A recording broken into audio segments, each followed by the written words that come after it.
everyone in the cold email space views cold email the wrong way. In my opinion, everyone views cold email as a marketing channel, and they take their offer and they just blast it out to everyone in their ICP, and it just comes off as like a marketing message.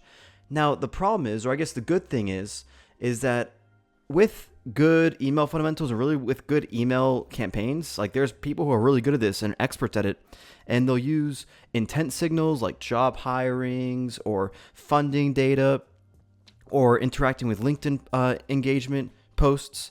And they'll also combine that with a really good list and a really good email copy, with a really personalized AI written email. And they'll blast it out and they'll get some really good results. And there's nothing wrong with this. I just view cold email differently. And this has really helped me understand the power of it and the opportunities that lie within it. Like, there's pros and cons to everything. There's good sides of cold email and there's bad sides of cold email. So I want to take this moment to kind of just explain to you my mindset currently when it comes to cold email. And this is really just a mindset video to hopefully help you guys view cold email a better way, to give you guys better ideas, better directions for campaigns, and better inspiration ultimately. So let me try and dive into what I'm talking about. I don't view cold email necessarily as a marketing channel like the majority of people do. It is technically by definition a marketing channel. However, I view cold email, and every cold email I send, I view it as an invitation. It's an invitation platform above all else, and I view it as an invitation. I'm sending out an invitation to an individual person. Think about where else you can really just find one targeted person and have a message to one highly targeted individual. And here's what I mean by this. So, I'm trying to think where I want to go. So, there's pros and cons to cold email. A pro is, it's an opportunity to build a scalable system to reach out to anyone in your ICP that's available on Apollo or Ocean.io or whichever, or Google Maps, Scraper, wherever you're trying to get your leads from. The downside is it's cold. It's stranger danger, like you're a complete stranger. It's a cold prospect. And that alone, it's really hard to convert someone who's cold into a paying customer. There's a whole entire customer journey that is a lot easier when you're putting out content and you're getting people through inbound, whether it's through content or SEO or blog posts or word of mouth referrals, whatever it may be. It's a lot easier. By the time they find your VSL, by the time they find your product, they're so warm, they're like ready to buy, and it's a lot easier to convert those people. And it's a lot harder to convert cold strangers.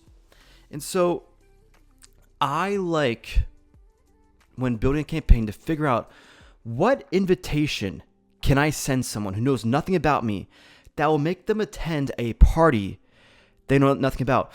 If my friends were to invite me to a party, like I would, without hesitation, if I was free, I would say yes. I wouldn't even ask any details. I would be there like no thought, because I'm warm to them, that they're warm to me. But if a random person on the street gave me an invitation to a party, it better be a pretty dang good party for me to even consider going, because I don't know who this person is. I don't know how legit it is. Is it going to be lame? Is it going to be boring? Is it going to be stupid? Is there going to be no one there? Am I going to be the only one there? Or is it going to be super cool? And is it going to be at some Hollywood mansion with a bunch of champagne and live music with beautiful women and famous people that I can network with, or just dudes wearing tuxedos and driving Lamborghinis that I can just network with? Like, what's it going to be? And how good this invitation is what's going to dictate whether or not I'm going to subscribe to it, or agree to go to the party. And with cold email, it's the same way, because let me make this clear. It's going to sound a little harsh, but no matter what company you have, whether if you have a 50 employee company, a 200 employee company, 1,000 employee company, you've built up this brand, you've built up this company, you have all this different content, all these different systems, all these different testimonials and referrals and case studies and this and that, and you've built up this just incredible inbound system, this incredible business structure, and you've you have like all these things going for you. When you reach out to someone on a cold email, that doesn't matter. You're a stranger to them. They don't know who you are. They know nothing about you. And that's dangerous because, you're used to, you built up all these different systems, but it doesn't matter. There are some caveats to this. If you're someone who's like really famous in the B2B space, I think of Adam, there's so many people to list, like Adam Robinson with RB2B. He's built up a pretty darn good personal brand, especially on LinkedIn. You think of, I don't know, I'm just going to start talking about my favorites, like Alex Becker, who's also a very well-known person. Like, there's caveats to that. If you built up a big personal brand and someone were to receive an email with your name on it and your profile picture, then yes, you have some warmness to, if they recognize who you are and they know you, then that's going to help bridge the gap. But for the majority of people, you are a stranger to them, and even if you built up this incredible company, you can't necessarily put that, like, there's no link you can put on, you can't even put like a link to a landing page or a link to testimonials. You can reference one case study maybe in an email. People do that. But like everyone does that. And it's kind of like, I don't know. It doesn't even stand out that much anymore. So anyway, so you're a stranger. They know nothing about you. And they also don't care about you. They don't care, as crazy as this may sound. At this current moment, when they receive your email and they read it, they don't even care to find out and take the time out of their day to see all the blog posts you wrote, all of the testimonials you have, all the different employees, all the different landing pages, all the different things you've built, all the different results you've gathered. That they don't care necessarily, like not yet at least. When they receive an email, you are a stranger. They don't care about you. They don't know about you, and they don't even care to know about you. So what can you say in this email? What can you say in this invitation that will invite them into your world and to invite them into your party? And so what I'm getting at is it has to be a pretty darn good invitation. And by invitation, a better word might be an offer. It better be a pretty darn good offer for them to get them to stop what they're doing, okay? Stop what they're doing, to immediately respond and book a call with you, or immediately pull out their credit card and give you information, which that's if you're going for a hard CTA. Obviously, there's softer call to actions that are way better and convert better. Although hard CTAs can definitely convert, don't get me wrong. And so, that's a hard. So, regardless whether it's a soft CTA or a hard CTA, that's going to take effort required for them to click respond to the email and to write a message and use mental processing power to respond to whatever they're saying. And so, as an artist or as a cold email person, I try and think, what can I send them in this email? What can I invite them to? What can I offer them that will entice them to respond to this?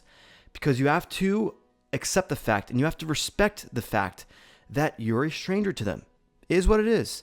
Yes, I have the ability to reach out to anyone because of today's technology. With the power of cold email, I can reach out to anyone who has a Google Maps or a LinkedIn presence, okay? But I also have to, the downside of that is that I'm still a complete stranger to all these random people. I can only be friends with so many people. I can only warm up so many leads. I can only nurture so many prospects. Like, there's a good and the bad. The good news is I get access to all these people, no matter what industry I'm in or whatever I'm offering. The bad news is all those people, I'm a complete stranger to them. So to overcome this, I want to invite them on something, and I want to create an offer that is so good that they want to do it. There's one more thing I want to add to this in a second. So what I'm getting at here, before I ramble on for too long, the main thing with cold email is you should be inviting them on a journey, thinking of it as an invitation, and making them an offer or an invite that's so good that has nothing to do with you as a company or you as a person or how good of results you have, how good of testimonials you have, how cool of a dude you are to hang out with. It doesn't matter. You need to find an offer, an invite that is so good that they just have to accept it. It needs to be Hollywood Mansion party with top of super fancy champagne and live music and tuxedos are mandatory to be worn, and this guy is going. So that's number one. Think of it that way. What can you invite these people on? And here's my favorite part. I should have mentioned this in the beginning. I might film a quick intro real quickly to talk about how like this is where it gets fun. This is where it gets interesting. Because I have to create a special invite in my cold email campaigns that normally I wouldn't have to with my inbound stuff when it comes to people who are finding me organically, or they're finding me through inbound, or they're finding me through my content. When they get on my landing page, I don't really need to do that. They already know, like, and trust me most likely at that point. So I don't really have to do that much to get them to convert. And so because I have to take some extra steps on cold email, there's a twist I like to add that is genuine and can increase conversion rates. You guys know, like, I'm sure we've all heard of like the book Influence, where they have like the 6 different principles. And regardless or not, if you've read that book or not, we've all read a sales book or watched a sales podcast, and we've all, run sales campaigns. We've heard many times how important scarcity and urgency is. Scarcity is really important to inspire people to take action. And you see it everywhere. And it's really important on landing pages, on, funnels, on everything. Scarcity is a big part, and urgency is a big part of sales when it's done properly and when it's legitimate. Like, obviously, when there's artificial scarcity, it actually can do the opposite and not help you convert people. And so in cold emails, I see people talk about intent signals, which are extremely important. Definitely do that. I see people talk about personalization and AI personalization, which is also extremely important. Make sure you do that. I see people talk about including case studies, which is pretty important. Like, it's not do or die, but like, there's case study campaigns that will convert better. And then I see people talk about like hard call to actions, soft call to actions, lead magnets, blah, blah, blah. And that stuff's all important stuff. I don't see many people talk about scarcity, which scarcity is a fundamental of sales. And in cold email, you're selling them on something, whether it's selling them on a response, selling them on a yes, or possibly selling them on scheduling a meeting. You're selling them on something, you're asking for something, and so you're doing sales. I don't hear people talk about scarcity enough. It is tough to fit everything into a cold email, and you can always do scarcity down the road when you're pitching them on the phone or you're on a call with them. But I always wondered, why don't people like take advantage of some of these other common sales principles on cold emails? Why is it just like case studies, personalizations, and intent signals with a call to action? Like, why is it just that? Well, because it works, but number one, when you do it properly. But there's other components to sales. Like, there's change blindness. There's people are attracted to movement. People are attracted to newness. There's NESP, new, easy, safe, predictable. There's change blindness, and there's urgency, and there's FOMO, and there's scarcity. And so I feel like I've been trying to tap into these other metrics to see if I can get some traction. And scarcity and urgency, but scarcity is one thing that I feel like is very powerful and potent on cold email. And here's where it comes into my invitation thing. Because I have to create a special invitation and a special offer on cold emails to convert prospects, I'm only going to make that offer available to people I'm sending cold emails for. That's a form of scarcity. It's only available through cold email. So if it's actually a really good invitation to a Hollywood elite party, or a really good offer that's like actually going to help your business and, something that other people are charging money for, then guess what? That's really helpful for you. Like, that's actually very beneficial for you. And if you're lucky enough to receive a cold email from me, you just got access to a really good opportunity. If you're lucky enough to receive an email from me, like, not everyone in the ICP, like, I only run campaigns of like 2,000 emails tops. Like, that's like a higher campaign. Like, I'll really only do like a couple hundred at a time, honestly, when I'm first testing stuff out. So if you're lucky enough to receive an email from me, then you just got a really good invitation to something. And so I add that to the end of the email, usually in the PS section, how this offer is a one-time offer that is only available through my cold emails. That's scarcity. And I'll even say, like, hey, whether I'm doing it for a client or if I'm doing it for myself, I'll say, hey, like, you can't find this offer on our landing pages. You can go on our website. You won't find this offer anywhere else. This is only for cold email, and we're only offering this to people who've received our cold emails. And if you're interested in this offer, just reply back to this email, or you can only get access to this offer through responding to this email. Like, I will say that on the cold email, and that's a sense of scarcity, because it's now all of a sudden they say they just got this really cool deal from what they probably think is like a really cool company that, like, you know, if they go to www.hyros.com or www.instantly.com, like, they think the deal is going to be there, but it's not going to, because people who go inbound the landing pages are already warm, and you can just pitch them your generic commodity offer. People who are cold, you got to take extra steps for, typically, unless you're selling a really good new innovative business. And so, just to wrap things up, on this email, I do a special invitation with a special offer, and I test different ones at once. And I inject scarcity with it, because, and this is genuine scarcity. This isn't fake scarcity like, oh, buy now, there's only 5 spots remaining, when you could totally onboard 15 more people. Like, this is genuine scarcity, that I am only offering this invitation, this offer, to people who receive my cold email.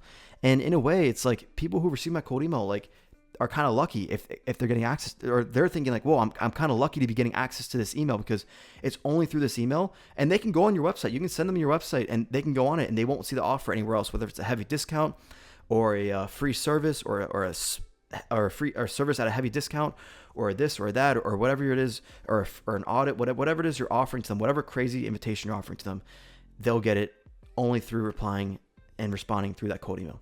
So that's the way I like to see cold email. I like this mindset. I like this mental framework, because it helps me come up with better ideas when it comes to launching campaigns, building offers that convert on cold traffic, building lead magnets, just figuring out wording and personalization. It really helps a lot. So I'm rambling for too long. I hope this helps all you cold emailers, whatever you're doing for business. I hope this helps you guys view cold email from a fresh, novel perspective, and hopefully this will help you guys understand it better and create better campaigns that are more compelling and get more results. And feel free to use that scarcity tactic that I just shared with you, where whatever it is you're offering in the email, mention to them that it's only available through the email. That will increase response rates, inject scarcity, and people will be more likely to take action. That's all I have. If you need help, I'll help you run cold email campaigns for your B2B company. Go to either click the link below or go to yesbound.com, and then from there you can book a meeting with me, and I would love to help you with your emails. Other than that, have a good day. Goodbye.